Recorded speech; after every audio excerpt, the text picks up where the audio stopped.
Samantala, maraming pasahero ang naabala kaninang umaga matapos sa magkaaberya na naman ang dalawang tren ng MRT. Samantala, ipinahayag ng DOTC na tatapusin na nito ang kontrata ng maintenance provider ng MRT na Global APT sa darating na Hunyo.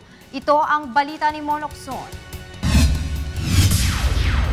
Pasado alas 7 kaninang umaga nang masira ang makina ng tren ng MRT sa Magallanes Station. Agad pinababa ang mga pasahero upang makalipat sa ibang tren. Mag-aalas 8 naman ng umaga nang masira ang monitor ng tren ng MRT malapit sa Ortigas Station.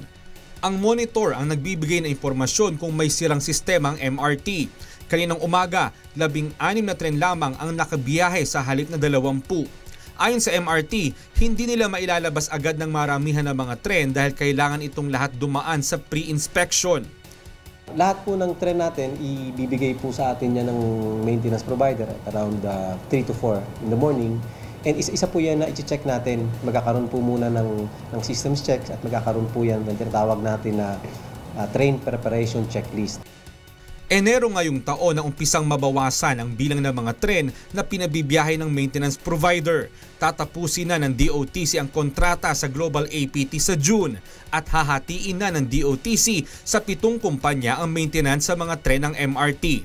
Kasalukuyang isinasailalim sa bidding process ng DOTC ang 7 maintenance provider upang mapabuti ang serbisyo ng MRT. Ayon kay DOTC Secretary June Abaya, magkakaroon ng bahagyang improvement kapag naumpisahan na ang tinatawag na disciplinary mode of maintenance. 6 na buwan lamang ang kontratang ibibigay sa 7 kumpanya na mananalo sa bidding, hindi gaya ng buwan ng kontrata sa Global APT. We want to really stop the month-to-month kasi not good for passengers, not good for government, not also good at all for the maintenance provider. Kasalukuyang nasa China ang general manager ng MRT upang tignan ang prototype ng tren na i-deliver dito sa bansa sa buwan ng Agosto. Monokson, UNTV News Worldwide.